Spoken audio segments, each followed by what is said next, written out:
السلام علیکم بچوں، کیا حال ہیں؟ امید ہے سب بچے خیریت سے ہوں گے۔ میں نے آپ لوگوں کے لیے کہانیوں کا ایک نیا چینل شروع کیا ہے جو صرف سننے کا ہے، لہٰذا غور سے سنیں۔ بچوں میں مقبول ہے، ممی کو بھی ہے پسند، ایتا باجی کی کہانی، ایتا باجی کی کہانی۔ پیارے بچوں، آج جو میں کہانی آپ کو سنانے جا رہی ہوں اس کا نام ہے چوری کے کپڑے۔ ایک بادشاہ کو رنگ برنگے کپڑے بہت پسند تھے۔ وہ طرح طرح کے کپڑے پہنتا تھا۔ آخر وہ ایک ہی طرح کے کپڑے پہننے سے اکتا گیا۔ اس نے سوچا کہ اس بار مجھے کچھ نئی طرح کے کپڑے پہننے چاہیے۔ اس سلسلے میں اس نے اپنے وزیروں اور مشیروں کو مشورے کے لیے بلایا اور کہا نئے طرح کے کپڑے پہننے کے لیے چاہیے۔ سارے وزیروں اور مشیروں نے آپس میں مشورہ کیا۔ پھر ایک وزیر بولا، بادشاہ سلامت، آپ کے کپڑے سب سے منفرد اور قیمتی ہونے چاہیے۔ ریشمی کپڑے پر سونے کے تاروں سے کیا کام ہو اور اس کے ساتھ ایک جگمگاتی ہیرو کی ٹوپی ہو۔ بادشاہ کو وزیر کا خیال پسند آیا۔ شاہی درزی کو بلایا گیا۔ بازار سے قیمتی ریشمی کپڑا خریدا گیا۔ اسے سونے کے تاروں سے سیا گیا۔ ان کپڑوں پر سونے اور چاندی کے تاروں سے کڑھائی کر کے اسے آراستہ کیا گیا۔ ان کپڑوں کے شایان نشان قیمتی ٹوپی تیار کی گئی۔ ٹوپی پر برابر فاصلے میں ہیرے ٹانکے گئے اور درمیان میں ایک خوبصورت جگمگاتا قیمتی ہیرا لگایا گیا۔ کپڑوں ہی کے رنگ کے جوتے بنوائے گئے۔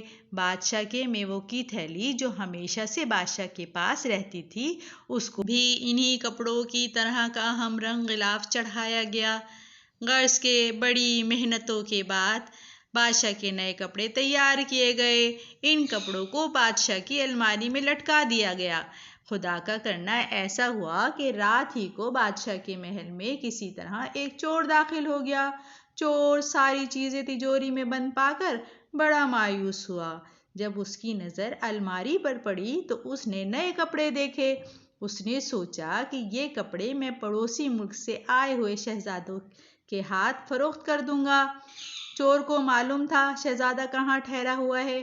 شہزادے کا پروگرام تھا کہ وہ کل جا کر بادشاہ سلامت سے ملاقات کرے گا۔ چور نئے کپڑے لکڑی کے چھوٹے بکس میں سجا کر شہزادے کے پاس لے گیا۔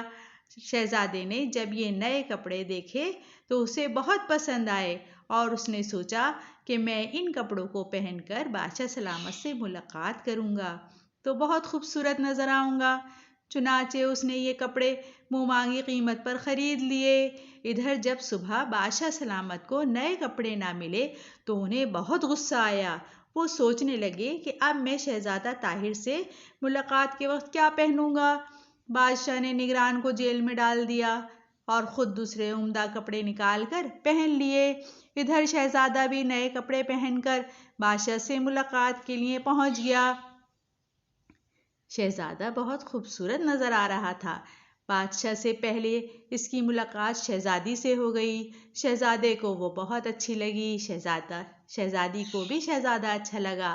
جب تھوڑی دیر بعد بادشاہ سلامت کی ملاقات شہزادے سے ہوئی تو یہ دیکھ کر وہ حیران ہوئے کہ میرے کپڑے شہزادے نے کس طرح پہن لیے ہیں۔ انہوں نے جب شہزادے سے کہا، یہ کپڑے جو آپ نے پہن رکھے ہیں کل رات سے ہمارے محل سے چوری ہو گئے تھے۔ اب سارا قصہ شہزادے کی سمجھ میں آ گیا۔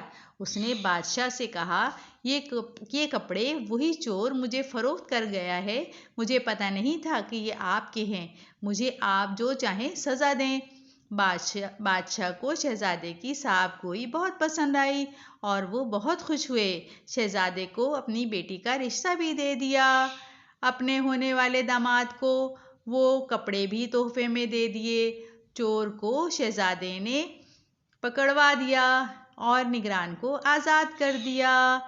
پورے ملک میں دونوں کی شادی کی خوشیاں دھوم دھام سے منائی گئیں۔ شہزادہ اپنی دلہن کو لے کر اپنے ملک روانہ ہو گیا۔